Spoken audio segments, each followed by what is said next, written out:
is the starting defensive pair.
Make that Kurt Tallway that was pushing with Fetisov. For this match, right there, 5'9" against 6'2", but the U.S. isn't pesky, and I think they're going to be very belligerent tonight. They just got to make sure, Jim, they don't take any of those cheap penalties that don't really accomplish very much. But Dave, I think you have to, without taking penalties, you have to hit them and push them around a little bit. Make them show some respect for you. You have to make them believe you're assertive. They're going to take charge. And I agree with that, Jim. So long as they do it carefully and with discipline, that's a good idea. Make them look over their shoulder.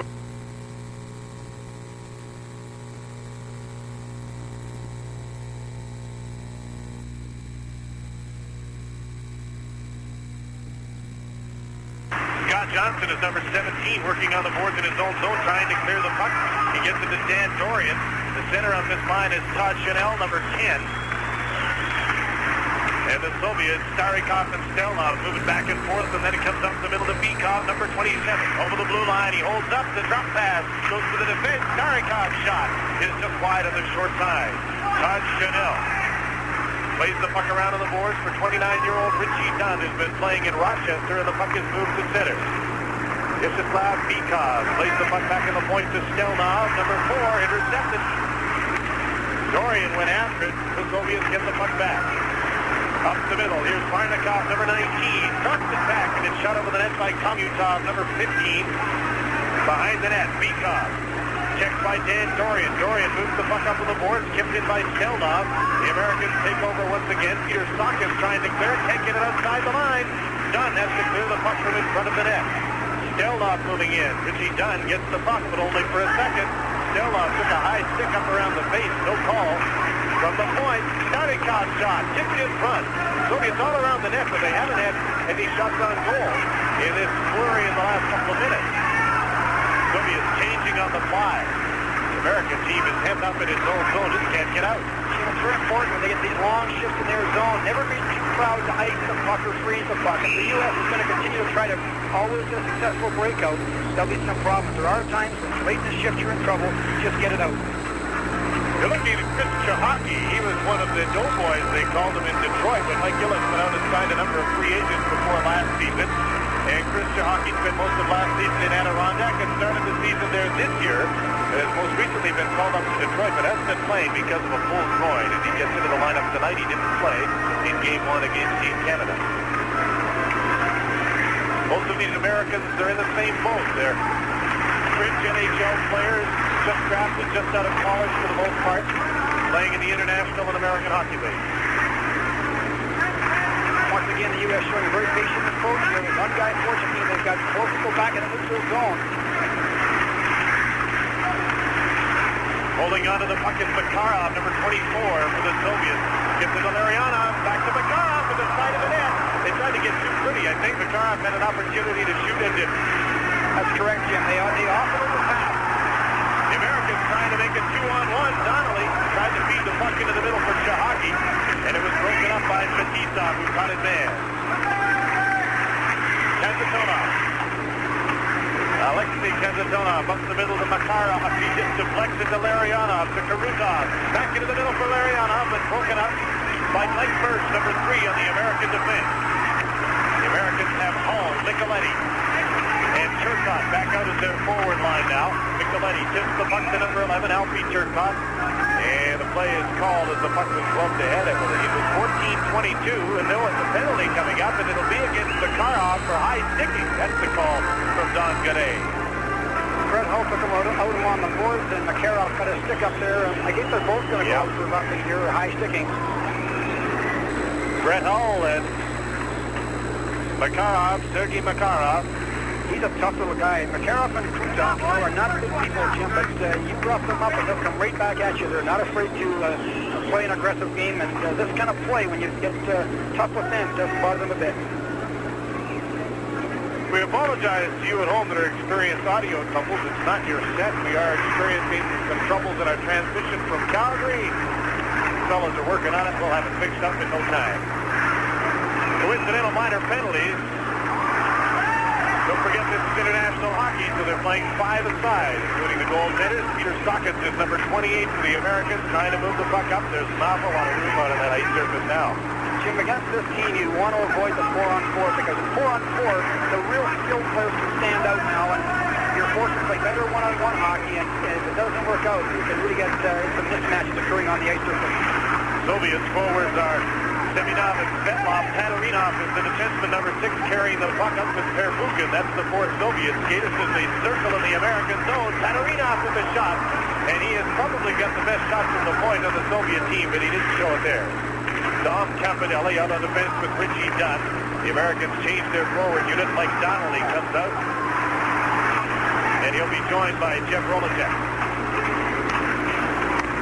Soviets go for a skate. 4-on-4, Jim, they're very patient. They'll build up, regroup, get speed, attack the line, hit the line with lots of speed, and that's when things happen. They like to take the puck deep and work it back to the point for those point shots. Yuri Khmilev and Sergei Pryakin of the forwards for the Soviets now as Dom Campanella fires one into the goal hitter Beloshakin. Haven't been many shots on goal in this game. In fact, that's only the fourth one, 2 apiece. Carrying the puck is number 3, Alexei Kucherov for the Soviets. He saw limited action in their last game as their 7th defenseman actually. There's a steal in front. The shot may score. Khmilev, they didn't shoot it hard, but he beat Daskalakis after a mistake in front. Can't afford those kind of goals, Jim. It's a simple possession situation. The guy forces the pass through a man and it gets picked off and it's in the net. These kind of turnovers will really hurt you. Down the hole through the legs, it looks like. Those are the kind of goals the U.S. wants to avoid. On goals, when they undress you out there and make great plays, you can accept those, but when you've got the puck in your own zone and turn it over, those kind of goals come back to haunt you. So the Soviets go up 1-0 at 7 minutes of 30 seconds of the first period. Khmilev's second goal of the tournament. There's a shot by Karutov. Daskalakis made the save and held on. Leon Daskalakis had a beautiful attitude coming into this game, and what else could he do? He said, I love the idea of playing against these guys, and my only wish is that Trechak was playing again at the other end so I could say I played in a game with him. And then he thought about it for a second and said, maybe that's not such a good idea. He's quite a kid. He's very loose and probably got the right attitude to play against the Soviet team. Because he'll get lots of work tonight, Jim. I think he was probably expecting a harder shot from Khmilev when he set himself, and Khmilev just slipped the puck through his legs. There's a pass out in front, and a shot by Varnikov on goal that Daskalakis had to make a save on. Another shot at the side of the net, and he pounces on a loose puck and gets the stop in play. 1-0. The Soviets lead with 12 minutes to go in the first period at the Calgary Cup. Play is just underway in the American zone where it has been for most of this night. This is Beekhoff, number 27, poking the puck towards the corner. Richie Dunn there to pick it up. Over to Peter Sawkins, and he tries to clear it on the boards and now gets some help from Dan Dorian to move it to center. Making it a 2-on-1. Dorian takes the shot. He had Todd Chanel with him, and he banked the shot off a leg, and it didn't go to the goal. Beekhoff, number 27, up on the boards for Kamyatov. There's Kamyatov, number 15.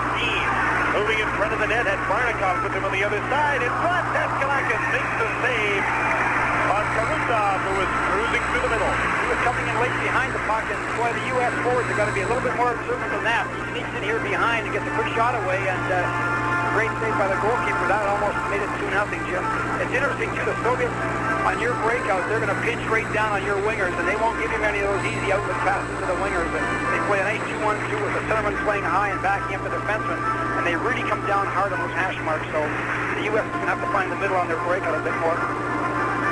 Larionov, Makarov, and Karutov with Kazanov and Fetisov. The unit for the Soviets, they play pretty much 4 or 5-man units, although they'll give one defenseman a few extra shifts, mostly Fetisov, through the course of this evening. This is Larionov holding the puck. Stick handle over the line, taken out of the play by Taglianetti, and Chris Chahaki moves away at center ice, number 15. Racing for the net is Mike Donnelly. The other member of the line is Jeff Rolacek, number 14. Karutov chasing a loose puck, hacked off the boards, not outside the line. Larionov to the late man, Fetisov moves in front. Now they'll look for someone to pass it to. Right in front, Karutov didn't get a shot away, and the Americans hack the puck out to center. They sure look for Fetisov coming late, don't they? He always comes late behind the play, goes right to the net, and he's a Paul Coffey type of defenseman, likes to attack as much as he does defend. Nearing the midway mark, first period from Calgary, 1-0. Soviets lead on Khmilev's second goal of the tournament at 7:30. There's going to be an American penalty as Kaminsky was high six, and I think it's Micheletti or Turcotte that's going to the penalty box. Micheletti's going to get it for high sticking, and you got to be careful because international hockey, you get that 5-minute major if you do draw blood, and Kaminsky is trying right now to convince us he's bleeding out there, and you got to be very careful. Most kind of penalties don't accomplish very much, Jim. It's also interesting to notice that the U.S. is playing this kind of a patient game plan where they're trying to put four across them, but they're not holding the blue line very well. They're meeting the attack always just inside their blue line, and there's just too much territorial advantage here. They're just not quite patient enough, gentlemen. They're allowing the Soviets to get deep in the corner and dilly-dally around with the puck, and then they're watching them, and they're moving back and moving back and moving back and opening up the top of the blue line, and they're getting in trouble. Well, let's have a look now at the Soviet power play as it goes to work with Semyonov, Svetlov, and Kaminsky playing up front. Svetlov, number 16, goes after the puck, holding it in the corner around that American block. Back on the point, Katarina over to Первухin. Drops it off to Kaminsky. From the middle, he shoots and scores! Well, that was a great shot. That was a cannon out there, and for a shot like that, the goalkeeper hasn't got a lot of chance. He got a good wood on it, Jim. It was a heck of a shot. This is a great play as he circles behind his defenseman. And then Kaminsky just drives it home. Well, they worked that 2-on-1 and just took the puck at the close to the board, cut into the center ice, and there was all kinds of room down in the slots. He just walked in, keyed it up, and let it go. And as you said, holy chunk of it, he had something on it. So it is 2-0 for the Soviet Union. An even strength goal, now a power play goal. The challenge now, Jim, is for the U.S. to kind of stick with this game plan. Like when you're playing a very laid-back game where you're going to try to play defensive, and then they get up quick goals on you in less than about 10 minutes here. There's a chance for your players to want to look and get it back right away, and if you do that, they'll get more on you. Yeah. That's Kurt Galway that pushed at Nemchinov.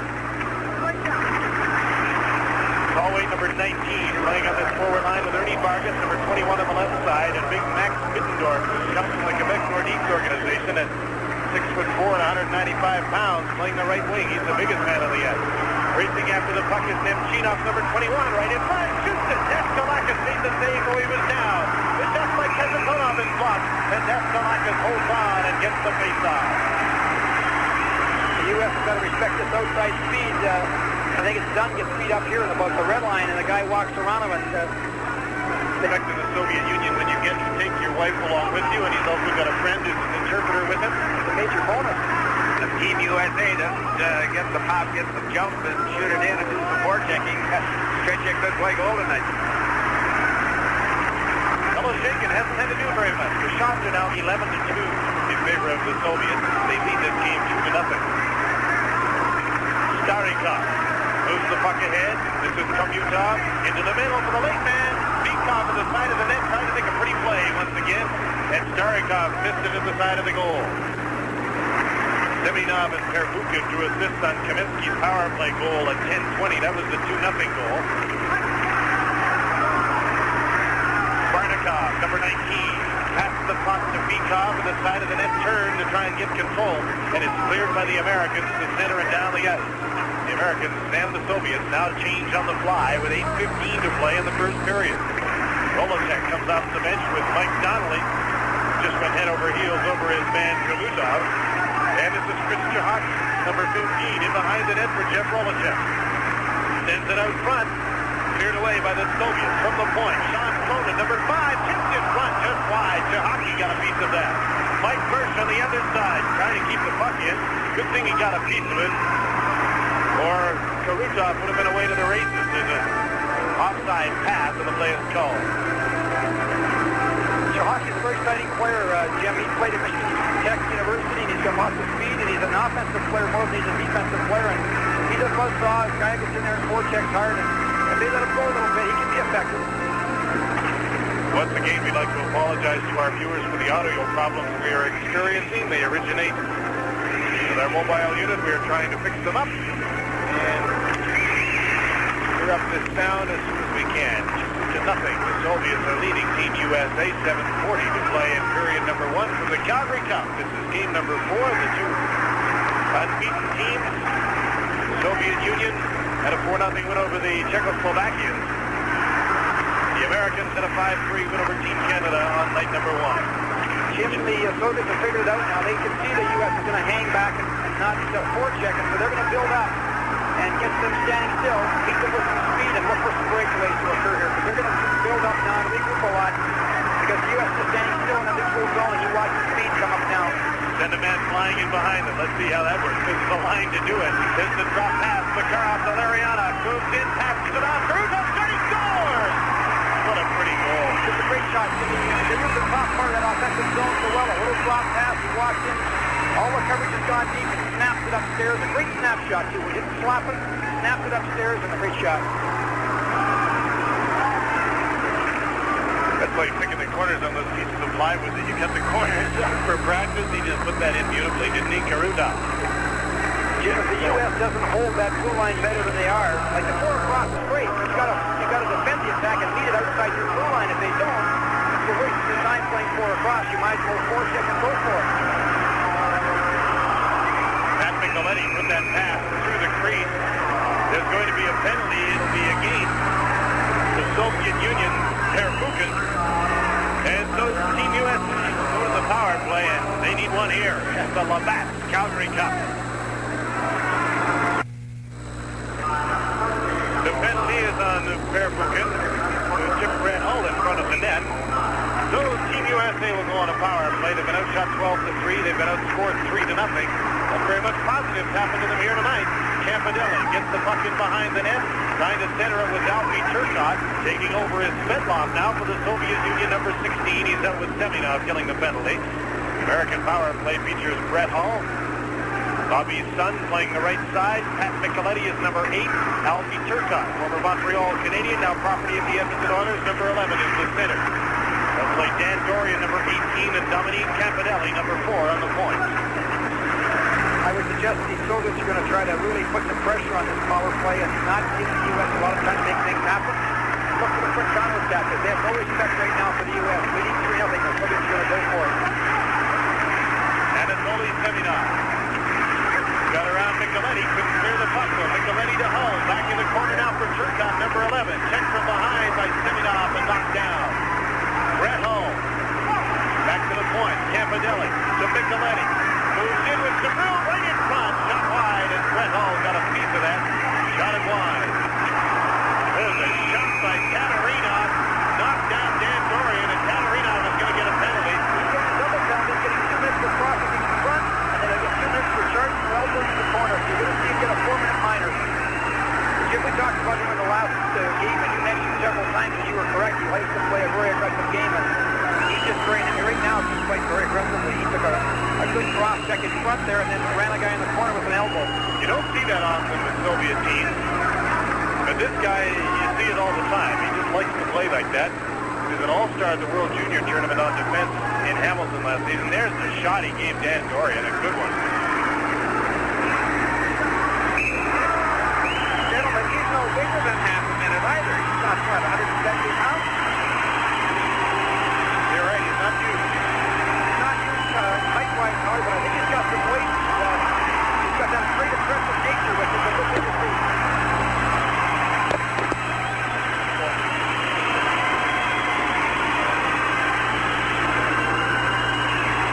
There's the call on Tatarinovich. This is a great opportunity for the Americans to get themselves back into this game. It's a great chance. They get 4 minutes now. They still got a 4 seconds to go on the first minor, so they're going to have a chance to put themselves back in the hockey game. And you know, it's a key time for them right now. Ends up getting Beloshakin, has only faced 4 shots from the Americans, but may get a few here. Soviets send out the defensive pair of Fetisov and Kazantonov, along with number 24, Makarov, to kill this penalty. Back Spitzdorf, Kurt Conway, Ernie Vargas on front on this American power play. Peter Taglianetti, number 6 on the point, with the captain of the team, number 2, Richie Dunn. Taglianetti gets the puck around Fetisov and dumps it in after it on the fly. Vargas couldn't center it for Kurt Conway. From the point, Taglianetti moves it into the corner. 20 seconds left in the first penalty to Первухин. 3-0, Soviets lead. Fetisov couldn't clear the puck. Jimmer's got 2 men short. They've got 3 guys behind the ice line. The Soviets were very, very aggressive in the Joe Calgary. Even 2 men short here, they're jumping and putting lots of pressure on. And again, not showing a lot of respect for the USA and their skills. Well, when they were playing the zone in behind the net, between the puck carrier, it would have had to go through 3 of their players before they got it out in front. That's the key there. You're right. right, Dave. That's just unbelievable. That's 2 men short and 3 of them are in behind the goal line. That was Ernie Vargas pushing at Fetisov, Dave. Yeah, they just can't keep, they're getting a little belligerent here now, and they got to keep their nose clean. They got a power play, not to spoil with taking a minor penalty now. They've got a chance to make some things happen and keep their cool. We were talking about the power play there, Jim. They really shut all the passing lanes off. You know, they jump and overplay, and if you don't find the seam to pass it through, it's not there. It's very impressive. Americans with the draw. Richie John makes the shot. Wide of the short side. Taglianetti is number 6 on the other side. Screen shot. Faded into the side of the net. Jeff Rolacek couldn't tip it. Cleared down the ice by Starikov.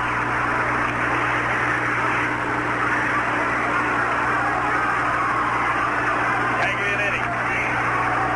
Feed done. Первухin's penalty is over. The Soviets are still 1 man short though. 2:55 left in the double minor against Mikhail Tatarinovich. There's the pass for Chahaki. It is skate. 2-on-2. This is Beekov with Kumyatov. Back pass, and a nice one it was. And Zach Kalakis got a piece of the shot. Kumyatov. Man short, Jim. They always counter attack. Now the Americans will try and move on quickly. Donnelly's on the 5 through the middle. Carrying the puck is Nandorian, number 18. Stops at the blue line. Feeds it in front. Hockey bounce. Backhand shot over the net by Chahaki. This Calgary crowd is really getting behind the Americans. They've had a couple of opportunities in the power play. That's their best one, and Chahaki just shot it over top of the net. Just over 2 minutes left to go in the double minor against the Soviets as Dan Dorian winds it up. Dorian with Turcotte out front. Beats it around on the boards, and the Soviets get a chance to clear the puck. Brett Hall skating back. Daskalakis played the puck to Turcotte. Tried to get around Kamila, and he is just able to clear the puck to center. Demchina lost the puck. Here's Brett Hall, number 9. Into traffic. Back pass to the point. And Dorian, number 18, shoots it. Beloshakin the save. The rebound. And Beloshakin is on top of it. The more pushing in front. Why am I not surprised that Beloshakin made the save? They've got to put those chances in. You're not going to get a lot of those quick ones. And they got 2 chances. You know, they got the shot in on net, and they got the rebound. And either one went in, and they've got to make sure they cash in here. Well, prior to that, Chahaki had a heck of an opportunity to at least get the shot in the net. He put it over top by at least 2 feet. He's got to at least hit the goaltender. And 3 odds, you know, they got a 2-man advantage and they're shooting from the point. That's not very imaginative. No, they're not. Their power play is really struggling, and again, there's still some lots of pressure on it. You guys got good skills, Howie. You just can't play the power play against them. Minute 25 seconds left in the Soviet penalty to Tatarinov. 3 minutes left in the first period. 3-0 the Soviets lead on goals by Karutov, Kavinsky, and Kamilev. Alfie Turcotte, number 11, chasing the puck, rubbed out along the boards by Kazantonov. Fettisov, number 2, back after the puck. Seminov is number 30, and he'll just leave the puck to the defenseman Kazantonov. Really a steadying influence out there, playing with the great Fettisov who likes the rush. I think Kazantonov is underrated because of it. He always stays at home, and there's an example of it. The other guy's up the ice, and look who's back to get the puck. That's a really good point. Kazantonov is very steady. He's kind of a backup guy. Let Fettisov play his imaginative high-risk game, and they're a great combination. The pass up the middle taken by Peter Taglianetti. Fires it on the net. And Beloshakin directs the puck into the crowd with 33 seconds left in the Soviet penalty. And just 2:12 left in the first period. There's Peter Taglianetti and Pat Pickens, the Winnipeg Jets, who's been playing most recently with Farmington, Massachusetts. Must be a great experience for a guy like that to get a kind of a chance to play in a tournament like this. So different style of hockey can do nothing but make him a better player. Mike Hirsch now moves the puck ahead, but Kurt Colway couldn't get a hold of it. Colway, along with Max Middendorf and Ernie Vargas, the forwards for the Americans right now, with Hirsch and Cronin on defense. And these two played together in Chicago, Illinois, in university hockey last year as a defensive pair. They're also a defensive pair this year at Salt Lake City of the International League. There was some method in bringing those two to play together along. The penalty is over to Tatarinovich. The Soviets back at full and even strength with a minute and a half to go in the first period.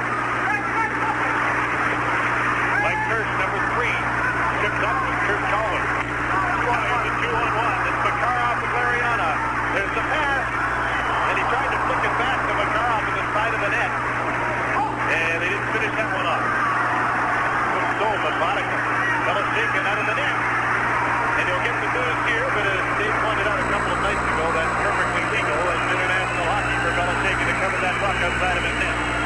Well, the U.S. can't afford to get up those 2-on-1s when you're down 3-0 and they get another 2-on-1 on you.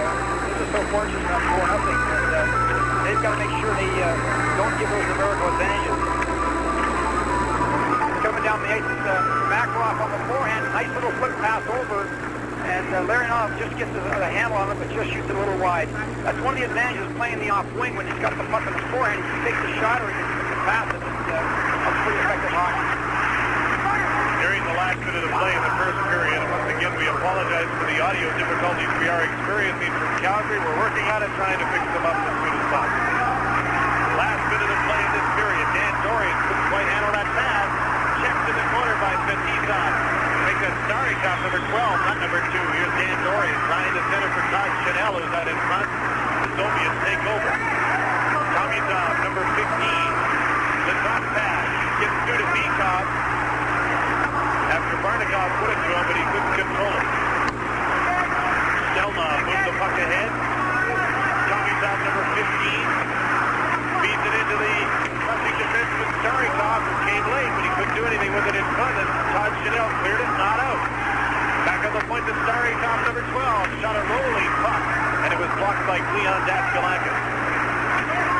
These American boys might feel a little dizzy when they go to the dressing room after this first period. They've never played against a team like this. As the horn sounds to end the first period, 3-0 Soviet.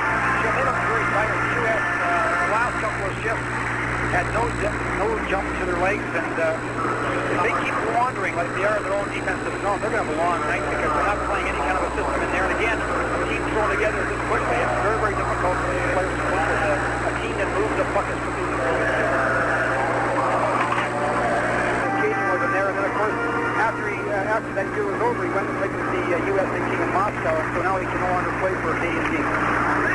Brett Hull is on the ice with Pat Nicoletti and Alfie Turcotte to start the second period for Team USA. We apologize. We're still trying to fix our audio problems from Calgary. Please bear with us. The Americans chase the puck right out in front. There's the shot blocked by Beloshakin as Richie Dunn tried to flip it in over top of it. Soviets got careless down deep, and the U.S. put the puck out behind the exit line. Quick pass, quick shot, and Beloshakin moves out incredibly quick. I suppose that may be the only hope now for Team USA is that the Soviet Union does get a little careless here with a 3-goal lead and think that this one's in the bag. Watching this also is when the Soviet players pass the puck 9 times out of 10, whether it need be or not, the first 10 or 15 feet is in the air. The control that they display in passing the puck and getting it in the air is amazing to me. He taught us, I was trying to make believe that every pass you make should be in the air. Make it in the air. Learn to make it in the air. Soviets, I think, follow that rule. Golacek and Beekov facing off. Golacek won the draw, and it was knocked into the corner. The Soviets take over, and here's Beekov, number 27. He's got a man wide open, and that pass was just tipped before it got through to Tomizov. Richie Dunn. Latest season here in Calgary with the Flames. A couple of years back, has over 400 games NHL experience. He's on defense. There's the pass to Barnikov, and he shot it for the far corner and missed. Chasing the puck back in his own zone is number 4, Stельнов. Igor Stельnov. Stopped by Chris Chahaki. Chahaki and Stельnov go to the board. Ernie Vargas trying to come up for the puck. The U.S. is working a lot more aggressively now, putting in through people and trying to get the goal back to get back in the hockey game. Stельnov, centering pass, poked away by Dominique Campanelli. Out of Boston College, Campanelli passing the puck up on the board. Galway couldn't take it there. The Americans do gain possession. Ernie Vargas dumped the puck in, number 21. Beloshakin clears the puck for Kaminsky, number 13. Off the board for Pierwухin. His pass up the middle to Tattarinoff. Has a man coming late. There's the shot. They score! A great lead pass to Semenov, and a little quick back pass to his winger coming in behind Semenov and Fedlog, and it's the next one goal. Great quick release in the shot too, Jim. They don't waste much time. They get a real quick release, and they're accurate shooters. And that's a nice goal. Nice little back pass right here. No one picks up Fedlog in behind, and it's in. The other man on the other side, Kaminsky, was open as well, and they got it that way. He was coming in on the left wing over. He was wide open. He had two options right there. And it's pretty important the U.S. forwards are a little more active on their back, and he's picking up the people behind the first wave of the attack. One thing about the Soviets, when they have those options, they always use one of them. You very seldom see that guy waste a shot. Take a shot at the goalie, he'll always pass it off, more often than not. That's true. The goaltender's got to remember that. You're playing against the Soviet team in situations where you expect a shot off and they'll pass. And so it is 4-0 to the Soviet Union, leading the Americans. Tatarinovf is number 6. He passes it back, and that creates the 2-on-2 as Janelle takes over. Back to Scott Johnson. His pass for Campanelli, and the great skater Stельнов came back to take away that opportunity as the pass came into the middle. Tatarinovf, long shot. Saddledome to save. Taglianetti for on Campanelli. Stельнов and Первухin assist on Stельnov's goal to make it 4-0. Campanelli, originally drafted by the Toronto Maple Leafs, ahead for Todd Chanel. Back for Campanelli as the Americans try and move up. The shots on goal are now 19-9, and it's 5-0 as the turnover costs the Americans again. Well, once again, Jim, Campanelli makes a great foolish pass right across the zone and picked off. It's in the net so quickly it's all over. Twice now the U.S. has the puck in good control, turned it over, and both times the Soviets have scored. You just can't afford those kind of turnovers in your own zone. Looks like at the start of the second period that the Americans came out with some distance and scored checking, but a couple of mistakes and a good Soviet play, and it's now 5-0. Priakin, number 14, got the goal. Sergei Priakin from the wings of the Soviets to make it 5-0 USSR. Stельnov plays the puck back to Kucherov, number 3 on the Soviet defense, in behind his goal. Long pass up the middle. Kamilov, number 8, with a long shot wide of the net. Bounces into the hands of Daskalakis, and he'll hold on. 5-0. The Soviets lead the Americans from the Calgary Cup. Play is just underway. And there's Larionov with a shot. Daskalakis makes a pair of saves on the original and the rebound. Now he can't find the puck. It's loose at the side of the net. The Soviets Makarov trying to center it. The Americans take over, and Jeff Rolasek shot the puck to center. 5-0. USSR leading. This international hockey game on TSN. I'm Jim Houston with Howie Meeker, Jim Van Horn, and our special guest Dave King, the coach and general manager of Team Canada. Here's Mike Donnelly, number 12, with a shot deflected by Kazatova into the stands for the stoppage play. Jim, it's the kind of game the Soviets really like. They're going to get lots of room to regroup now and build up and come back at you. And they're going to pass the puck 8 or 10 times in a matter of about 2 or 3 seconds. And the U.S. has got to be taking a bit more assertive posture right now. They're laying back too much. Saving grace for you at home, us here that are watching this, and I can sympathize with the Americans that are in big trouble in this game, but it certainly is fun to watch the Soviet machine as it gets worked up and moving the puck around. Any fan who appreciates skills, you're going to see a lot of good skills tonight. There's a shot for Beloshakin to handle. I was a little surprised that Beloshakin started tonight. I thought this might be an opportunity for Kikinoff to go to Mylnikov, the other goaltender. I agree with that, Jim. I was surprised, too. I thought they would start Mylnikov and give Beloshakin a night off, but I guess he's playing so well. I want to go over him all the time. This is Kavitov dancing into the American zone. Number 15, back to the point. There's the shot. Blocked by Daskalakis. That shot from Starikov, number 12 at the point. Jim, I like your term dancing. That's exactly what he did. Great balance there. Missed the check and avoided it. Great quickness. Pass back to the point. Max Bittendorf breaks it up. Youngest player on Team USA. Dumps the puck in. Beloshakin clears it blindly, and Vargas was there to take it off the boards for Team USA. John Cronin came in and threw a hit, but the Soviets still have the puck. Starikov to center. This is Barnikov, number 19, carrying the puck in over the line. There's the Americans backed up more across the line one more time. Seminov checks to the line, and the Americans will come up with the puck. Kurt Kalwig with the shot off the board. Mike First moves up to keep it in on the right wing.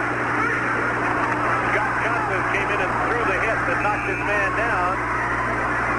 And it's going to be a penalty on the play, and it'll be against Team USA.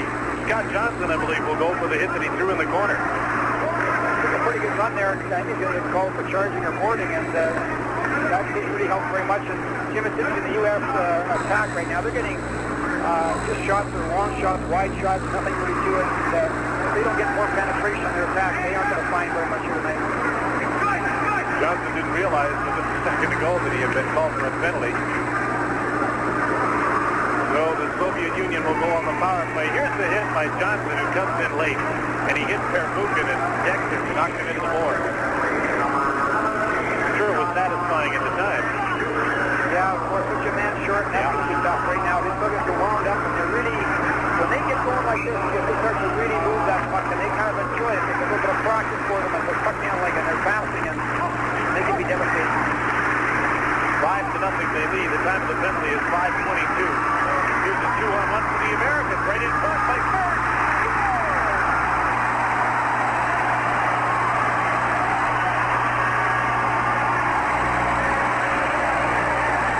Soviet defense kind of goes complete there. Lock a little bit of depth, 2-on-1, nice little play across. First just deflecting between his legs, and it's the U.S. at their first goal, man short. There's a look at it from up top. Dan Dorian to Mike First. Got a second little poke at it between the legs of Evgeny Beloshenkin. That ends a streak of over 200 minutes of shutout goal for Beloshenkin going back to the Essentia. 5-1. The Americans' 10th shot goes in. Soviets, however, still have a man advantage as they carry the puck in. Yakin drops into the point, goes around to the other side. Starikov's shot was blocked in front. Yakin. Kamilev, he gets it back from Starikov. Now here's Starikov, number 12, takes the shot and gives it to Gusarov. Into the middle, Kamilev. Look at these guys passing around. Kamilev in the middle, can't get the shot away. Gets it again, and he scores. They made about, I'd say, 10 or 11, 12 passes in quick succession there. They one-touch the puck, and then adjust to the puck. They one-touch it away right away. They always find the open man. They're always one pass ahead of their power play. It was their most skill. They must have made 9 passes, every one of them right on the stick, every one to the open man, and every one improved the position of the puck in relationship to the goaltender in the net. Stuck players to them, had them turning around, had them jumping, doing the two-step, looking at the ceiling, looking at the ice. Just amazing puck control. You know, Hollywood, as well as the puck control, too. The idea is one pass ahead. You get the puck, they're always looking one pass ahead. They're always one play ahead on you. They're excellent people, and the credit to their skills, they can have their head up and be looking one play ahead all the time. There's not many players that play against them that can anticipate that either. No, Jim. Very tough to do. I get the puck travel faster than you can move. Classic example. 6-1, Soviets lead. Karutov, number 9, centering pass, poked away from Larionov, and there's going to be a penalty against the Americans for slashing. Karutov was slashed as he went around the net, and Peter Sawkins is going to the penalty box, and the Americans are starting to show the frustration of trailing 6-1. Jim, you can self-destruct taking penalties like this. You can't afford it. Sawkins goes for slashing, and the Soviet Union with a 6-1 lead will go on the power play, and they'll leave the KLM line of Karutov, Makarov, and Larionov on the ice. There's Peter Sawkins, the Los Angeles draft pick, Craig Patrick's team out of Yale. Patrick looks a little bit concerned. Kamilev from Kryakin and Starikov, the last Soviet goal, that made it 6-1 at 6:24. Fetisov lines up in his own zone. I'm sure he'd like to get in on the scoring. He hasn't been in on it yet. Karutov, number 9. Back to Makarov, number 24. Larionov out in front. Back on the other point is Kazatona, number 7. Around the American 4-man box. There's the pass to Karutov. And watch him just move it around.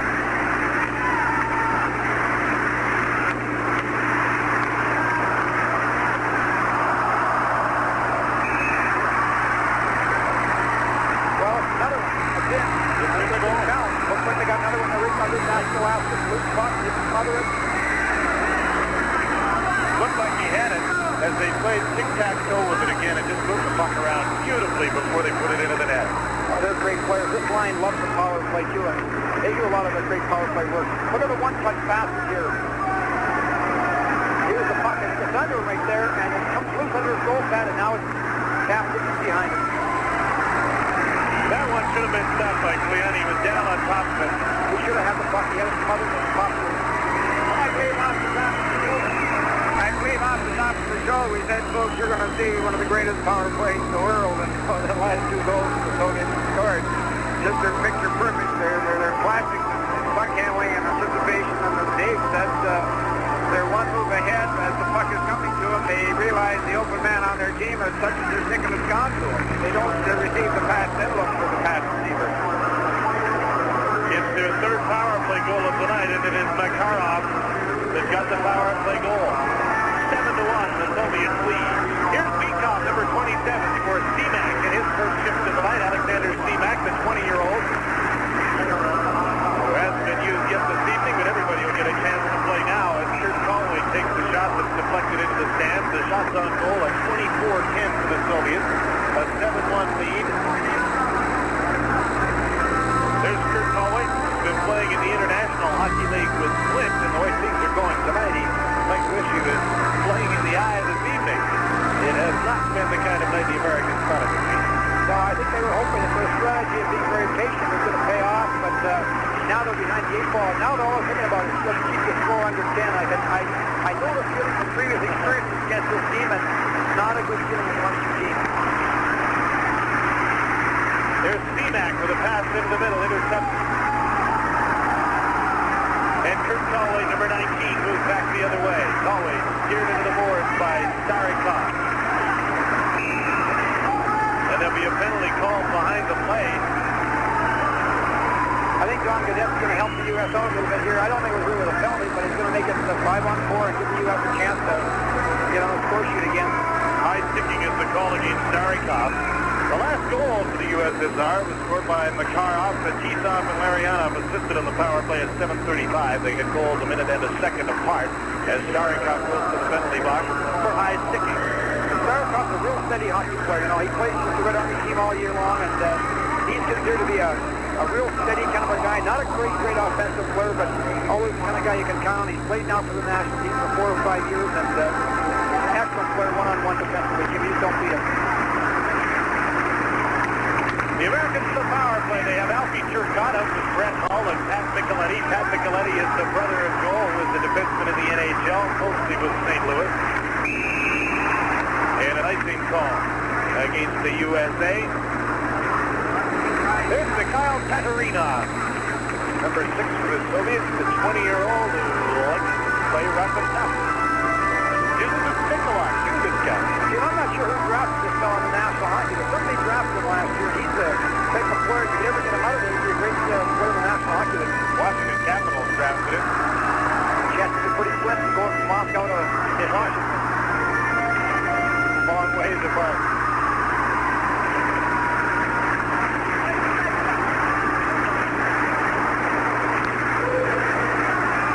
Beloshakin out of his net, and now that's Tatarinovich. Didn't hesitate to get his stick in there, and everybody mixes it up. Tatarinovich wants to fight. Deminov is fighting with Taglianetti. This is unusual for international hockey, but we've got one fight down in the corner. Taglianetti and Deminov are wrestling down to the ice. And Mikhail Tatarinovich really wanted to go. Richie Dent is going to accommodate him. We're not done. It's Alfie Turcotte.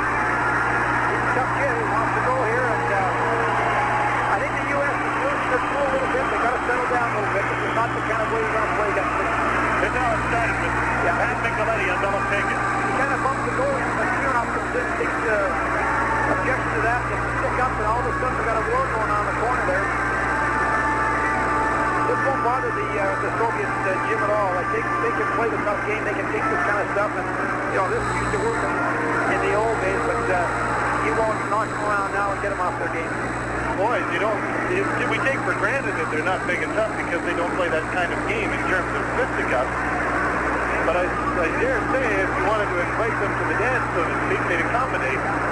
They'd arrive and they'd dance pretty well with you, I'm sure, Jim. And now what's going to happen is the penalties here. We're going to get probably a 3-on-3 where they got lots of ice to work with, and you're going to pay the price because you just can't play these guys in a big rink with only 3 people. Now, shouldn't the two that fought, Taglianetti and Stельnov, be ejected from this game? Well, I'm assuming he's going to reject it from the hockey game, but maybe he's not. He might just give him a 4-and-4, but if he gets the majors, they're out of the hockey game. The majors are fighting. The water bottle was thrown down to clean up down the Kalakis. It almost looked, and I think maybe some of the Soviets thought it was being thrown on their bench, but it just went by to the goaltender. As you look at Mikhail Tatarinovich. And there's Victor Tikhonov holding court. They will be telling their players to keep going now and not to get the ball. That kind of stuff. He likes lots of discipline with his team and doesn't like that kind of stuff to happen very much. Do they coach much like committee on that team? We're talking about this the other night. I know that Tikhonov has quite an entourage of coaches that he has with him, but is he the main man? He's the main guy. He makes most of the big decisions, and he gets some help from Yurizhanov and the others from Korolev, but basically Tikhonov is the guy who runs the show, and he's a real tough man, I'll tell you. He really makes these guys work. Patrick is keyed down. He's got the one. They're showing on the clock right now. 4 minutes against Tatarinovich. Stельnov with 2 minutes. And 4 minutes against Peter Taglianetti. For the Soviets. And a 2-minute penalty against Alfie Turcotte. This is going to come out even. Yes, it is. That's right. 8:57. Time of the penalties. For the Soviet Union, Tatarinovich gets 2 for high sticking, 2 for roughing, and Stельnov gets 2 minutes for roughing. For the United States, it's Taglianetti getting 2 minutes for roughing, and Alfie Turcotte 2 minutes for roughing. So with the penalty still in effect to Starikov, the Americans will still enjoy an advantage. That's surprising. I think that the players might have been ejected out of the hockey game because basically that was really, I would say, fighting. Yeah, they pretty well was obvious. They were throwing punches. Oftentimes the referees, especially North American referees, they get the form, almost request you to play straight time. Yeah, that's exactly it. Let's get out of here.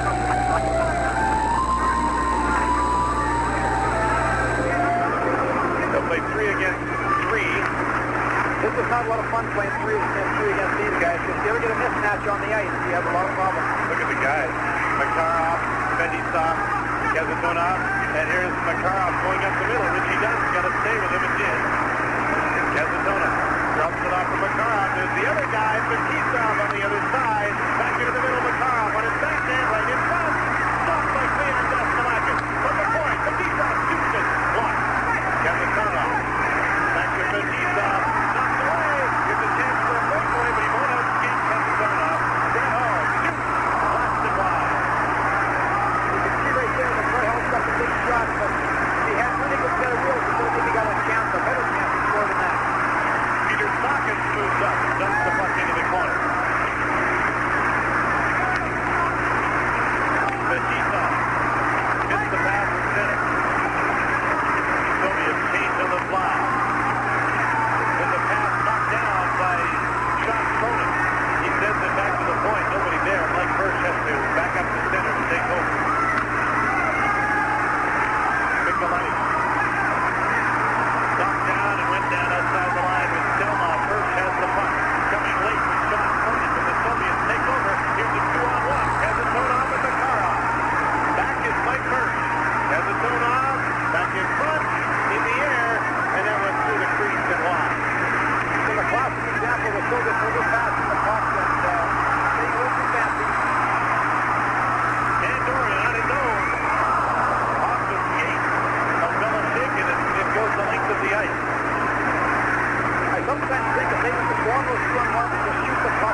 Taglianetti gets back.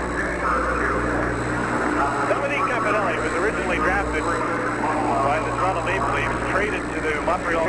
Quick compared to where he's playing in the American Hockey League, and it's interesting to watch the U.S. now. They're under real short shift hockey because they're not, the kids aren't used to playing this pace. They look very, very tired. They just can't afford to talk late in the shift in their own zone. Running out of gas. And it's hard to find that extra bit of energy when you're down 7-1. Here's Kucherov, number 3. Into the middle, Nemchinov to Kamila. His shot was blocked.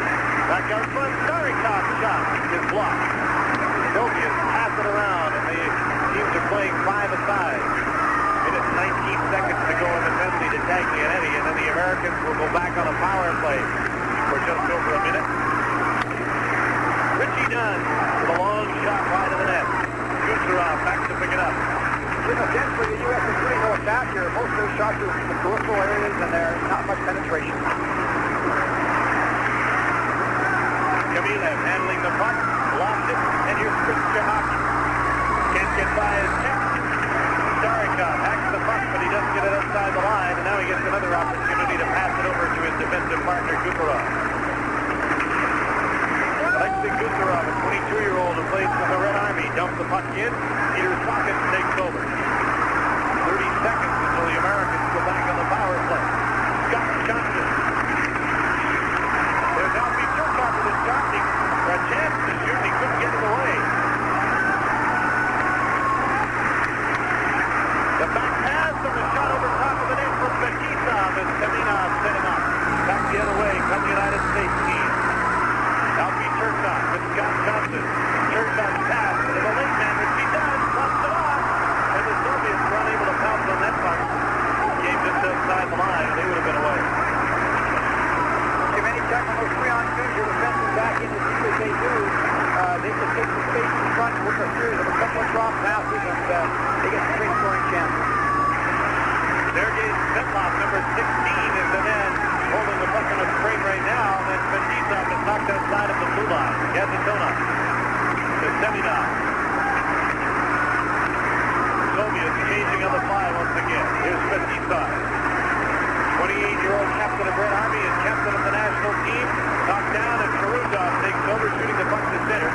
Americans are on a power play. Taglianetti has served his penalty, so for 50 seconds, Tatarinovs sits out, and the Americans have a man advantage, down by 6. Carrying the puck through center is Dan Poirier. Gets it again in front, and he's stripped up for the Soviets to get another penalty. Good job there by the U.S. One of the first times in the attack, the puck was wide. They got that penetration in the middle lane, and Soviet Czechoslovakia was forced to strip the man to haul him down and not let him get that loose pass coming across the middle. And again, they get the penetration. The U.S. is getting some chances. Kazatolov goes to the penalty box for upsetting Dan Dorian, who made sure when he was hooked from behind, I think, that the referee saw it. I think he made a pretty good swan dive, as we'll see on the replay, but I think he was hooked. He passes off and he drives that middle lane, and they just reach out there and hook him, and a nice little dive to make you add a little bit to it, but a good job, good penetration on that rush. That's a good thing. So the American team is with a 2-man advantage right now. 28 seconds left for the penalty to Tatarинov, and now Kazatolov is gone. 5 skaters against 3.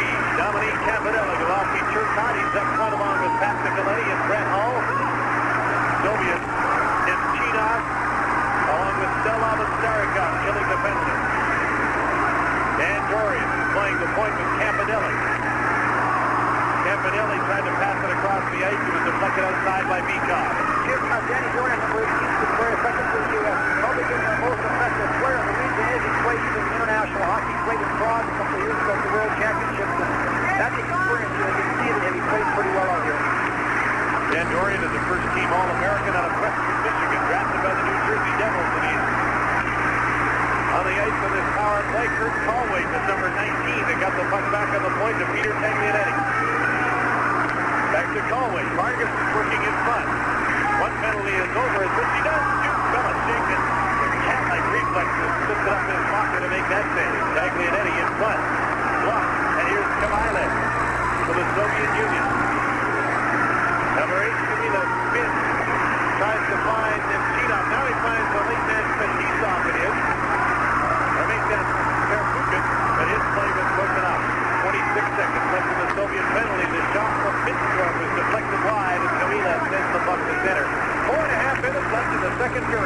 Calgary. The Soviets lead 7-1.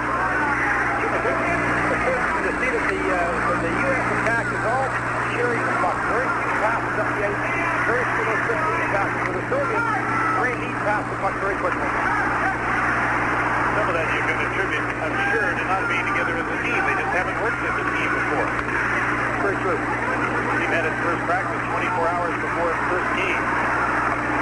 Soviets are back at full and even strength as the penalty has been served to Kazanov. Taglianetti clears the puck in his own zone to Kurt Colway. Tattarina back on the ice. We'll keep an eye on him because I'm sure some of the Americans took his number. Puck is knocked to center by the Soviets. Mike Kirk touches the puck and it's an icing call against the Soviets. 3:30 to play in period number 2 on TSN. You're watching the Calgary Cup. We're with the Labatt's Calgary Cup on TSN. I'm Jim Houston along with Dave King, Howie Meeker, and Jim Van Horn from the Olympic Saddledome in Calgary. Game 4 of the series, and it looks like the Soviets will go unbeaten after their second game. They're ahead 7-1, albeit in the second period. But certainly in control of this game. They've outshot the Americans 26-13.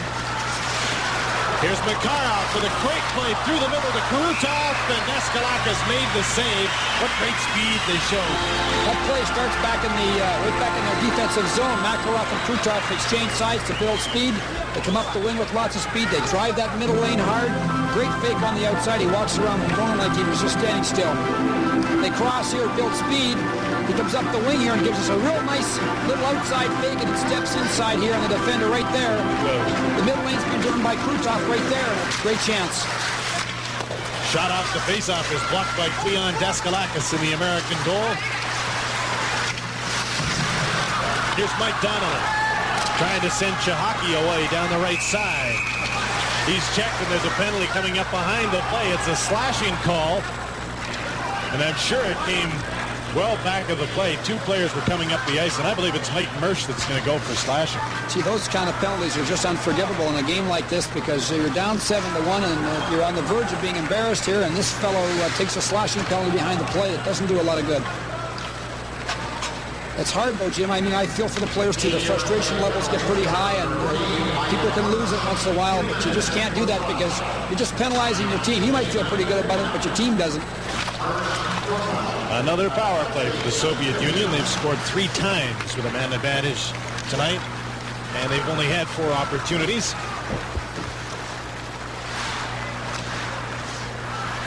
Krutov will just go for a skate out at center to get organized here as they'll go back and build, as you pointed out earlier, against that 4-man wall that's across the blue line. Here's the open man. Fetisov shoots and scores. Oh, unbelievably beautiful. Cat and mouse game. Folks, watch this. I can't believe it. That's an excellent goal. Once again, a power play. Nice little soft pass by Larionov, with Fettisov coming in behind, and no one picked him up. The forward on that side wasn't aware he was coming in late. Watch the soft little pass. 17 chases across here, doing somebody else's job, and Fettisov walks in and just cranks it right down in the lower left corner. Excellent shot. The goaltender had no chance of a shot like that from that range. 4 for 5 on the power play, and there's that silly slashing penalty behind the play that comes back to haunt Team USA, and they're down 8-1. Now here's a chance. Todd Chanel breaks in all alone. Beloshakin makes the save. Chanel showed good speed to get away and get the breakaway, but the great young goalie made the stop. He showed some great speed in that. Once again, the Soviets sometimes, they get that offenseman up in tight, and they lack a little depth, and that quick lead pass there really sprung them, and they got a good chance on goal. There'll be a penalty on the plate of Priakin for high sticking. The Americans will get another opportunity on the power play. Here comes the play now, and Chanel gets a step on him, and he shows some good speed here. Sets a good wall to the checker right there. Cuts in. Nice little deke. Excellent save by the goaltender Beloshakin, and then a little after that, Priakin gets a high sticking penalty in behind the net. I think Beloshakin read the deep there because the USA player had the puck out in front of him. He couldn't do anything else but take it to his backhand, and he was pushing off that left leg before the puck went to his backhand. Great move. I wonder if he automatically reads Deke in practice. None of the guys that are coming in on him shoot. Always looking for the Deke, maybe. The Americans are 0 for 5 with a man advantage. Yeah, the power play against the Soviets is always like, I've never seen many teams have very good percentage power plays against the Soviets. They're very aggressive, they check hard, and they're excellent players. This is Seamak, who played with the national junior team last year, Jim and Hamilton. Another tough customer, too, and an excellent young prospect. Some people think he is the best young player in the Soviet Union right now at 20 years old. I would think by next year, by the Olympic year, he'll be in the starting lineup on a regular basis, Jim. Right now he's being spotted a little bit, but he'll be there next year. 8-1 is the score. The Soviets lead, and the Americans are on a power play with Priakinov for high sticking. Here's Brett Hull, overskated the puck, puts it back to the point. Taglianetti dumps the puck to the end boards. Alfie Turcotte trying to shovel it out front. It hopped up in the air, and Beloshakin with some dramatics made the catch and the play. I spoke with Tretiak today about Beloshakin, and we had a very interesting conversation. And, you know, we asked him what advice he would give Beloshakin. He said, look, the only advice I ever give him is to develop his own game and to keep his concentration and work hard. And he's got good quickness. He's got great balance on skates. And Tretiak has spent a lot of time with Beloshakin and is one of the reasons why he's so confident. Shot was deflected up off the glass. Kept in at the point by Richie Dunn. Micheletti couldn't center. Richie Dunn stops the puck in the right point, blasts it into a crowd. Beloshakin made a save. The rebound off the post by Alfie Turcotte. Backhander went off the post. When things are going bad, you never get a break. 1:05 to play second period. Svetlov, number 16, lost the puck. Here's a 3-on-2 for the Americans. Alfie Turcotte to Micheletti. Shoots it. Just getting a piece of it was Beloshakin. Taglianetti with a shot. Beloshakin made the save and is knocked down from behind. Taglianetti one more time. Dumps the puck to the end boards. Pierwухин there to scoop it up for the Soviets. 30 seconds left in the penalty to Priakin. 35 seconds left in the second period. Seminov clears not out. Taglianetti's shot blocked at the defense, and it's 4-on-2. The Soviets moving to center. Behind the play, Beloshakin was wrestling with Micheletti. Seminov dumped the puck into the corner. Svetlov checked by Campanelli. 20 seconds to go in the second period. Tatarinovich looking for a pass out of the point, but the Americans come up with a puck. Priakin set to come back on the ice, and he does. The Soviets back at full strength. Here's Campanelli. Centering pass off the stick of Mike Donnelly. And that'll do it for period number 2 as the horn sounds to end a period dominated once again by the Soviets. They have an 8-1 lead after 40 minutes. It certainly was a domination situation there. The U.S. really at no point in time had much of a threat. This last power play, Jim, they had a couple of chances because they jammed the net and got the point shot through, and there was a couple of threats there. But other than that, the Soviets controlled the play. Well, you just sit here and watch the masters at work, and you say, my, oh, my, oh, my. Can they skate? Can they handle a puck? Can they think? Can they complete plays? There's not much they can't do in the game of hockey. Wonderful, wonderful entertainment. It's to face the USA here. With the score 8-1, the Soviets leading the USA. The teams are at even in full strength as the second and third period gets underway. Don Godet is the referee as the net is knocked off its moorings. Mylnikov had Scott Johnson, I believe, run straight over top of him. Yeah, the U.S. forward took a pretty good run at the goaltender there and knocked the goaltender and the net off the moorings, and they're losing their cool a little bit here. They got to be cool. They can't afford to take some cheap penalties. I would think they just want to play this as quickly as possible this third period and get out of here. I certainly agree with that. I just don't think they can be playing foolish hockey right now. This Soviet team, by the way, is going on tour against Team Canada after the Calgary Cup on the 5th and the 7th of January. Hockey fans around Hamilton and Ottawa take note. On the 5th, you can see Team Canada against this very Soviet team. And in Ottawa on the 7th. Those will be very interesting games for our guys. We're looking forward to that. They're tough games, and they're games that are difficult to win, but boy, you can get a lot from them and certainly improve our team in a hurry, Jim. Exactly. You only get better playing competition that's better than you are. Larionov with a pass to Karutov. He tried to feed it in front. Larionov takes over again as he had to go back for the puck to Karutov, number 9. Fetisov in deep in the U.S. zone. And the puck is knocked outside the line to center. Makarov puts Larionov in by himself. Blocked by Cleon Daskalakis as he stretched out and made the save. Pass back to Kazantonov at the side of the net. Makarov sends it back to the point, and it's knocked outside the line by the Americans. Todd Chanel swept at the puck and got it out to center. Americans make changes on the fly as the Soviets move in. Makarov drops it off. Kazantonov shot in front. On the fly, and there was Kamensky, but he was checked. Kamensky after the puck. Now here's Semenov, number 30, with the long shot deflected by Campidelli. And Peter Taglianetti takes over for Team USA. Long pass to Max Mittendorf. Now up the middle, here's Kurt Calway to Ernie Vargas. His shot goes into the corner. Mittendorf, who has a couple of goals in the NHL this season with the Quebec Nordiques. The big man in front of the net is Ernie Vargas of the Montreal organization, tries to center. Middendorf out front, tipped away, and here's Svetlov, number 16 for the Soviets, taking over at center. The pass to Semenov, now to Kamensky, moving right in front, swept in front of the goal and made the save. Well, that's what I mean about five-man units playing together. Those guys make passes that they seem to automatically know where the other player is. Yeah, the point's well taken, Jim. It allows these guys to play a very instinctive game and make a lot of passes that almost appear to be blind passes, but because they play together all season long, they almost know a man's going to arrive and be there. Here's Semak, number 18, stopped by Cleon Daskalakis, who's made a couple of good saves to start this third period. 8-1, the Soviets lead. Jim, the U.S. team is really chasing the puck on defense, and they get caught in that chase mode.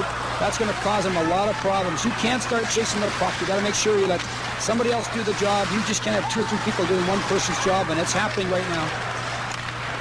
There's a shot that didn't get through to Mylnikov, was the new goaltender for the Soviets. Alfie Turcotte, is number 11, has a man in front. Spins to try and get away from his man Starikov. The centering pass was knocked away by the goalie.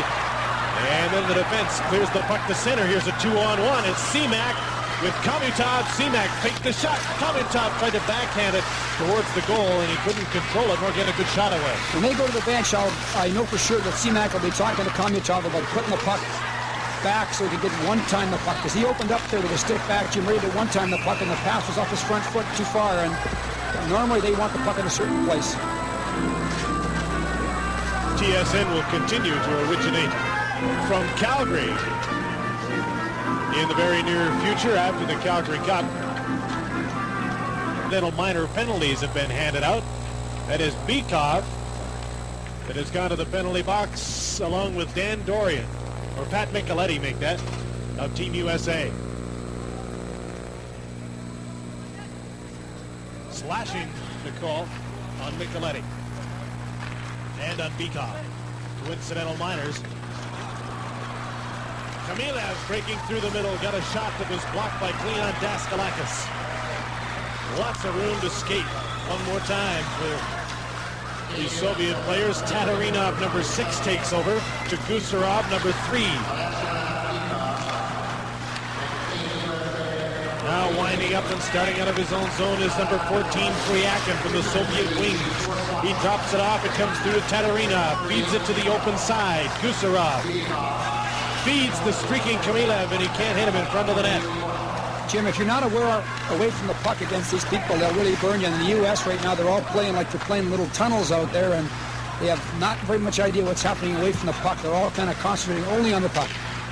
And that's the first way you defeat yourself. All of a sudden, the guy arrives at the goal mouth, and it's a little tap in, and it's in the net. And you've got to make sure that you're doing a job away from the puck, and they've lost their concentration a little bit. That's Yuri Kamilov of the Soviet wings, a 22-year-old. This entire line, as we pointed out the other night, is from the Soviet wings. I wonder if this unit will be with the team come World Championship time. Jim, I don't think they will. I think that this unit's just getting a chance to play here and in Izvestia this year. I think that maybe Nemchimov might be able to stay with the team, but the other two, Fryakin and Filanov, might be, I think, moved down. Still a couple of pretty good players that have been scratched from this tournament. Yashin comes to mind. Karin hasn't played.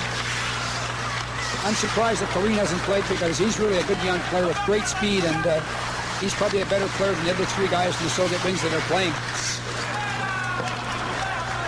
35 seconds left in the coincidental minor penalties as Peter Taglianetti chases the puck down into the Soviet zone. Kazantonov gave it away. Dan Dorian centering pass. Mike Donnelly trying to get a handle on the puck out front. Now behind the net. Sends it back to the line, and Donnelly will have to chase it. Donnelly signed as a free agent out of Michigan State, trying to get a hold of the puck, and he can't. Here come the Soviets once again. Karutov took the pass from Larionov. Centering pass, and it's shot wide by Larionov. The penalties are over. The teams have 5 skaters each once again.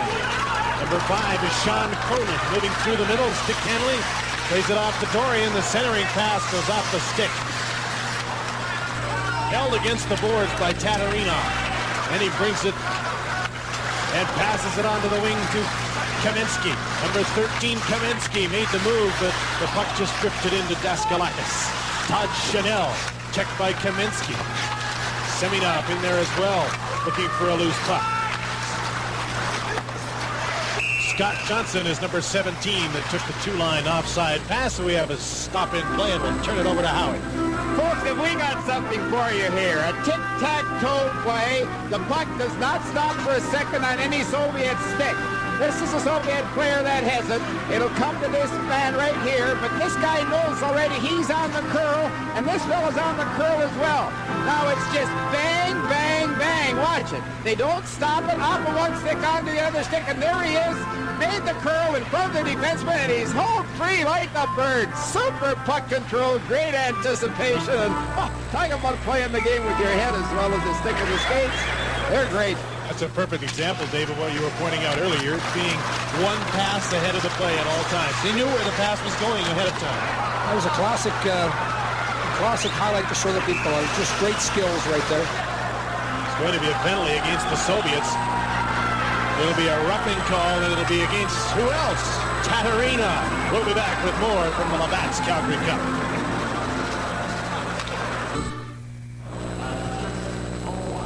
Soviet tough guy Taterinov in the penalty box for roughing. The Americans go to the power play 0 for 6 with a man advantage so far this evening and trailing 8-1. It's almost a victory, though, that they've been through 6 minutes of the third without being scored upon the way this game has gone tonight. Peter Taglianetti with a shot from the point. Bounces off the inboards. Kurt Colway, number 19, on the ice with Vargas and Middendorf. There's a shot blocked by Mylnikov, and he closes his legs and squeezes the puck in the crease. It's a pushing and shoving with Vargas in there. Got a lot of that pushing and shoving in front of the net tonight, Jim. And the U.S. power play is designed to put people in front of the net and create a crowd. Pretty good shot. A good save by Mylnikov, although he's down. He's on the seat of his pants. Not like Beloshenko. There's a good example of a difference to two goaltenders. But what I noticed on the Soviet power play today, they don't put anybody in front of the net to block. They head for the net when they get the puck back to the point, and the shot's on the way there. But they don't put any great, big, dump, tough, fun, skill guy on the ice at all. And if they do have a person like that, they don't put him in front of the net. The Americans have had absolutely no time to work on a power play, and I can understand why they go to a very basic system of shoot from the point with a man in front of them. Yeah, in a short period of time, it's pretty basic, and it does get the puck to the net and directs the attack there, and with the guy in screen position, anything can happen. Max Middendorf to the point. Richie Dunn to Middendorf. Vargas standing in front of the net. Middendorf's pass didn't get through. There's a back pass to Kurt Colway right in front. Trying to one-time it was Vargas, and he just mishandled it. The play was there. The puck was on his stick. Komutov, number 15. Lost it to Richie Dunn. 50 seconds left in the penalty to Taterinov. 3-on-2. The Americans come over the line. Middendorf shot it. Mylnikov made the save. Jim, not too often to see Prvukhin get beat like that with a little outside-in move. He's pretty steady, and he got undressed there by Middendorf a little bit one-on-one. Kuserov across the ice to Prvukhin. 25 seconds left in the penalty to Taterinov. One last rush here for the Americans. Dominique Campanelli, number 4, through center, didn't wait long enough, didn't skate up over the blue line, and it's a 2-line offside pass. Brett Hull played in the BC Junior Hockey League with Penticton before he went off to the University of Minnesota. He got a great touch around the net. He's also got an excellent shot, and he's the kind of player in the smaller North American rink can be quite effective if he's got the right playmaker to play with him. We'll see him playing for the Calgary Flames without a doubt if he stays injury-free. Probably this season. I think he'll get a crack at it. Tatarinovich is out of the penalty box. Soviets back at full strength. There's a tip shot. Mylnikov got lucky. It was tipped and it bounced up and hit him. Now the Soviets moving out of their own zone. Первухин, as he goes on a line change, plays the puck to Nemchinov. And the Soviets never seem to hesitate at turning back instead of a North American player more often than not, I think, would dump the puck in when he gets to the blue line and doesn't see a play. They turn back and try it again. It's very true. They don't like to dump the puck in. They're possession-orientated, and they'll regroup sometimes rather than dump it in. And there's no question that gives them better puck possession. They rebuild, they get speed, and they're great skilled athletes. They want the puck. Here they come again. Kamensky takes the shot, moves in front, and scores. Nice move, Jimmy. Take the shot. The defenseman kind of overplayed to the middle low, and then he quickly stepped in front and stuffed it in. He's a great hockey player. Kaminsky, great big guy, and certainly that line has played very well tonight. Here's the move. He passes outside. Kaminsky's got it now. Fakes the shot. Defenseman stays in the middle. He reads that. Pulls it now to his backhand between the legs, and it's in the net. Saw he had the room. Semenov will draw an assist at 9:51. Kaminsky's second goal of this game and second goal of the series. And it's 9-1. The Soviets get their first goal of the third period. I suppose as we're continuing on the topic of turning back instead of pumping it in, there's some sound logic to that. Why give the puck to the other team when you can keep possession? Again, you know, in the larger rink, possession's an important thing. And Kaminsky looking for his third, and he's going to draw a penalty, although he doesn't get the third goal of the night. Good example, Jimmy, that long lead pass right from behind their net to Kaminsky out in the middle seam between the two defensemen, and off he goes on a breakaway, and he's hauled down. But your point's right. The regrouping idea, keeping possession, is very popular on the big rink. He catches the seam here and outskates. Nice wall here. Just sheds that defenseman and almost stuffs it in. Richie Dunn gets the penalty. Cooking at 9:08. Richie's still smiling. That's a good sign. Richie said he had to think about it a little bit before he decided to come up here. He thought about leaving his team at this time of year, Rochester Americans, but he said I, along with the rest of them, even though I'm 29 years old, wanted a chance to showcase my talents in a tournament of this caliber. It really helps this team, too, because he's got lots of experience, you know, Jim, and that really helps a great deal. Soviets on the power play, 4 for 5 with a man advantage tonight. The Americans do have a shorthanded goal. The only goal of the night came shorthanded from Mike Mersch. Komitov, number 15. Bikov, number 27. Semak is on the ice, number 18. As the pass into the middle as they play it back and forth. Bikov to set up. Got by Starikov, and he'll have to chase it. 1 minute and 20 seconds left in the penalty to Richie Dunn. 10-10 to play third period from Calgary. 9-1 Soviets. Bikov to Komitov. Starikov from the point. On the other side, Stельнов is number 4. Semak, number 18.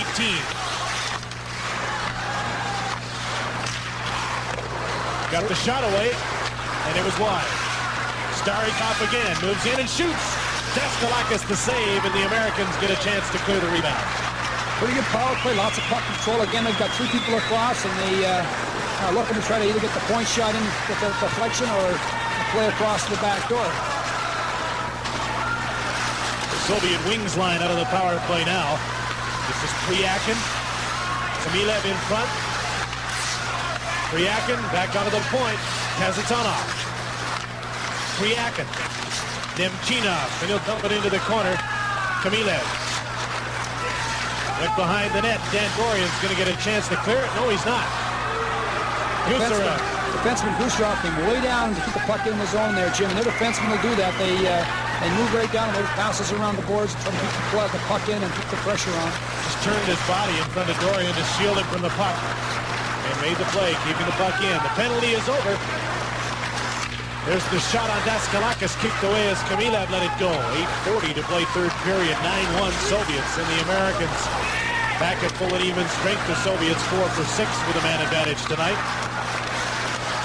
Be an offside call, but the Americans move it out, so it's waved off.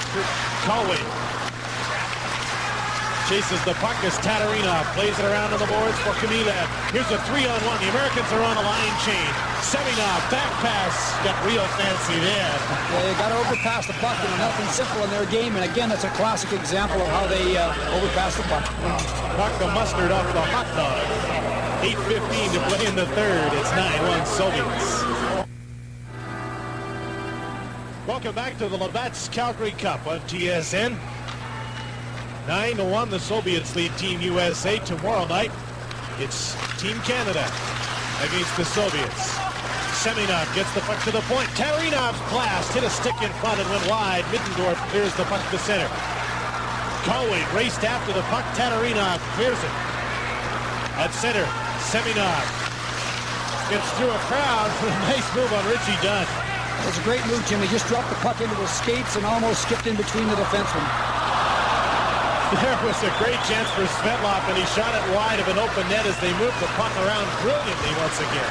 Well, they're putting a real show on for us now, showing us their skills and their collective play, sharing the puck very quickly here. Quick puck movement, really tough to play against.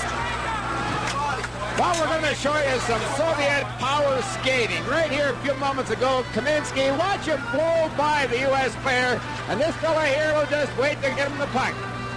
Look at him, just blow by the Czech, no problem at all. Now, stop it right here. Point in time here, Kaminsky should never have anything but his forehand as he goes in here. This defenseman has to stop him from going to his backhand, but he doesn't. He just picks up the Soviet player who passed the puck, fades out of the picture, and Kaminsky is allowed to go to his backhand, no trouble. That was the goal that made it 9-1.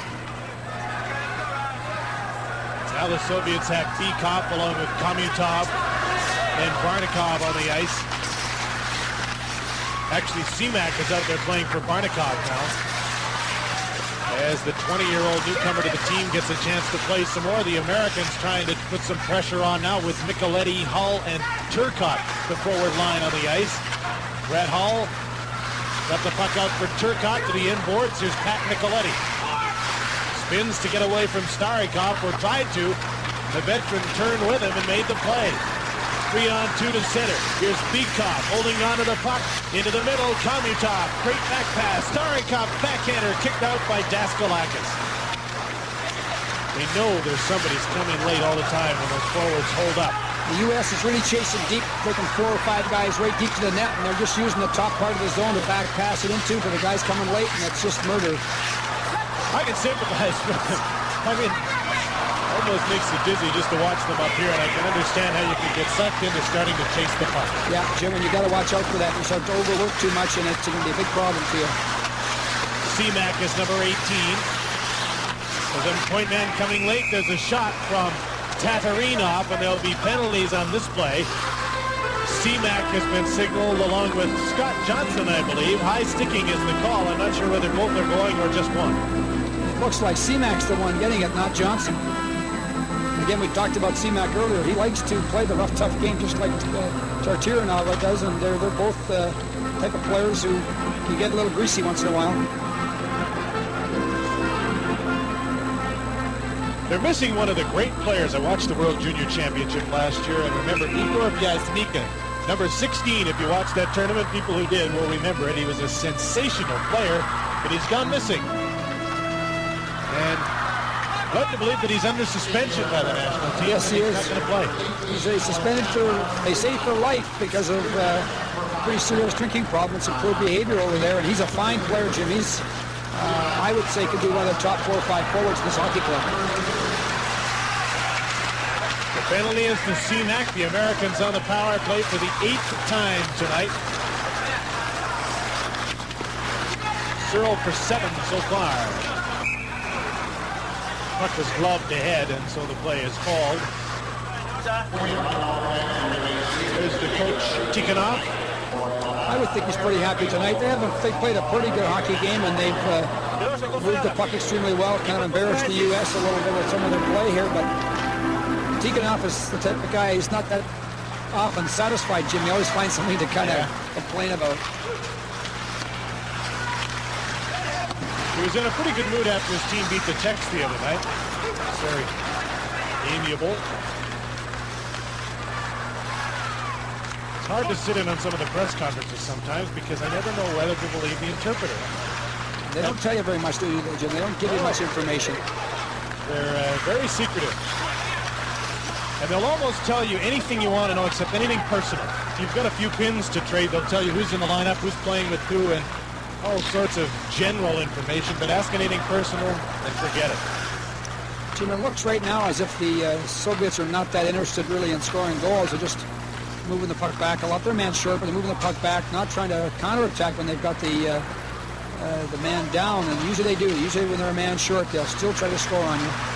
5 minutes to go in the third, 28 seconds to go in the penalty to CMAC. 9-1 is the score. Richie Dunn had the puck hop over his stick. Kaminsky chases Peter Sockins.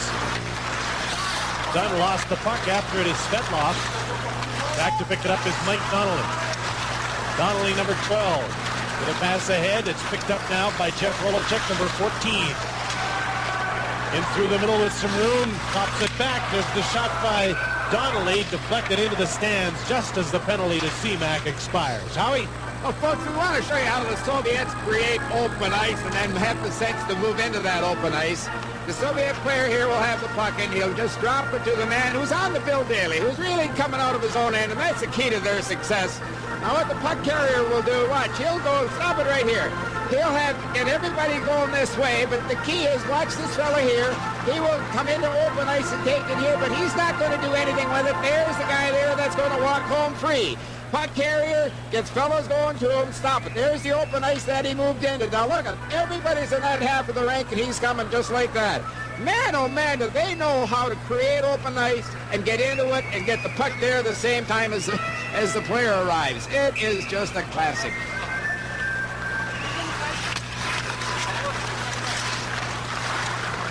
This is Stельнов, number 4, moving the puck out to center for the Soviets. They lead 9-1.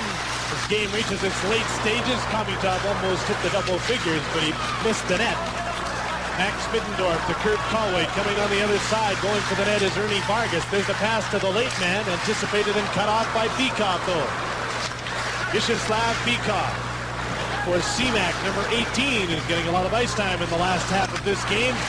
Bykov, Komitov with a shot. They score! There's the 10th, and that one Cleon should have had. That wasn't a great shot. He just a wrist shot, and it kind of jammed him upstairs and then trickled through and went in. It's too bad because that's not a great goal to have scored upon you. Peacock gets the line, just drops it off. We overskate the loose puck here. The U.S. could have had a loose puck and had it out, but they didn't clear it, and it's in the net. 16 minutes and 7 seconds the time of this goal by Komitov. It hits Daskalakis and just deflects in. Second goal of the series for Komitov, his first in this game. Jim, it's really interesting on the attack now. The Soviets, they got the U.S. defense really intimidated. They're backing off the line quickly, and they'll take the puck wide and then cut up in front of the face of the defenseman. Well, all night. Tough task for these guys to play against a team like this, and they're trying hard, but they're overworking and wasting a lot of energy. 10-1.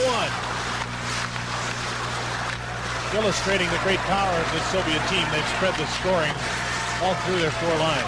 That's a good comment, Jim. They really do have good balance to their attack, don't they? The line seems to make great passes, great plays. This is the Soviet wings line. Nemchinov, Kamilev, Priyakin on the ice right now. Kamilev drops the puck for Kazantonov. They haven't played the KLM line in the last 5 or 6 minutes, Jim. They haven't had him on the ice, and it looks like they're just going to rest him a little bit and let the other lines play more. You'll look forward, I'm sure, to facing a well-rested KLM line tomorrow it's night. just great. I can hardly wait. Kamilev drops the puck off. Campadelli. 2:48 is the time remaining as Don Campanelli goes for a little skate in his own zone. And there'll be a penalty call at center ice. It'll be a hooking call. And it'll be against the Soviets, Kamila. You know, the U.S. has tried very hard tonight, but they've had a lot of problems. And example here of Campanelli, nice little act right there. Yeah, not bad. He could probably play for the Czechoslovakian team if he keeps that up. You're going to make a great broadcaster, David. How are you approaching the game tomorrow night? I mean, you know how good this Soviet team is, and I'm sure your players have great respect for them, having played them. We have a lot of respect for this team. We know we've got to play a really complete hockey game, Jim, and you've got to make sure that your players don't get into that chase mode and start just chasing the puck and hounding the puck. You've got to make sure you're taking away options from the puck carrier, playing very smart defensive hockey. And unfortunately, against these people, they let the puck an awful lot, so we got to play very smart defensively. Well, your team in the past has shown great discipline, and I'm sure they'll show it tomorrow night.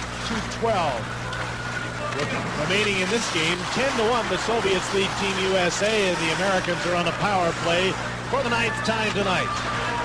I interject here. If I were to scout a North American team of any caliber, I think I could pick the best 3 players. But how do you pick the best 3 players out of a Soviet team, or the best 5?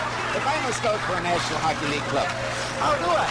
I'm not sure you can. I agree with you. They're all 20 of them are just great hockey players, and the KLM line is always considered to be their best line. But tonight, you know, all lines have played very well. All defensemen have played well. This particular night, Kamensky stands out in my mind as perhaps one of the best, but only because he's put a couple into the net. The other guys have played well too. Just over a minute to play in this game. The Soviets will be unbeaten in their 2 starts. The Americans will drop to 1-1 with a game against the Czechs coming on New Year's Day. Kamutov was hooked to the ice, otherwise he'd been in alone. Did you see that balance, Jim? He gets hooked, Amazing. falls on one knee, gets right back on his skates. That's amazing balance. Like if young kids are watching the game, you see the need for balance right there, and that's incredible. The athletic skill that athlete showed in that situation right there. I mean, the average guy is down and sprawled, and he regains his balance right back on his feet. Outstanding. That's Kamutov, and he's going to the penalty box right now as he hooked down the American player right there. Yeah, he reaches around, and there's no need for that because there's already one defender there to play the fellow. But he reaches around here now to the other side, hooks the elbow, and Mike Donnelly goes down. The Americans will have a 2-man advantage, but there's only 59 seconds left in this game, with the Soviet Union leading 10-1. Still 21 seconds left in the penalty to Kamila. Well, they're 2 men short, and they'll still put the pressure on all the way to the end, Jim. They won't lay off.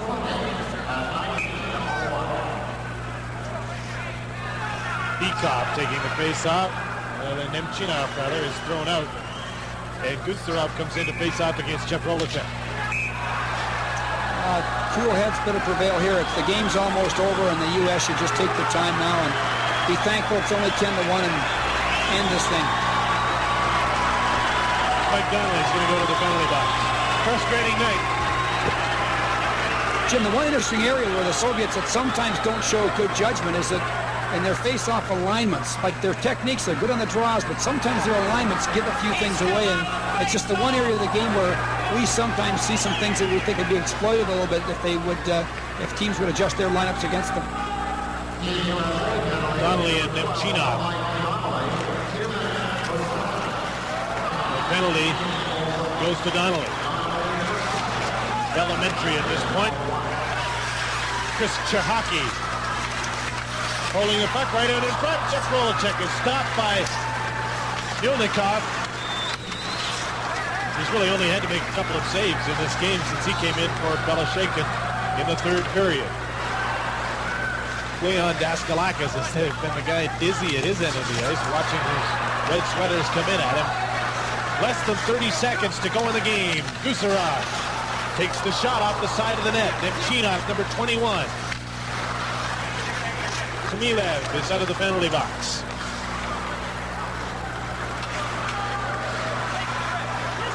Gusarov goes for a skate. They're just playing the 4-corner box, the old basketball stall here to kind of kill the clock off. Not that it wasn't in the first, but this one is now officially history. The Soviet Union has defeated Team USA 10-1 and really given them a lesson tonight and given us quite an exhibition of what the Soviet team can really do. Well, I would strongly advise hockey fans in Hamilton and in Ottawa, that's where they're playing, to just get out and see Team Canada play the Soviet club. I know they're going to be great hockey games, and you're going to appreciate the skill of both teams. It's going to be great entertainment. I agree, Howie. It's great to watch a team of this caliber, and certainly for hockey fans, it's always exciting. 10-1 is the final score here for the Soviets. Now let's go for the presentations to public address announcer Tom Tompkins. Ladies and gentlemen, here to make the Labatt's Players of the Game Awards presentation from Ice Hockey Program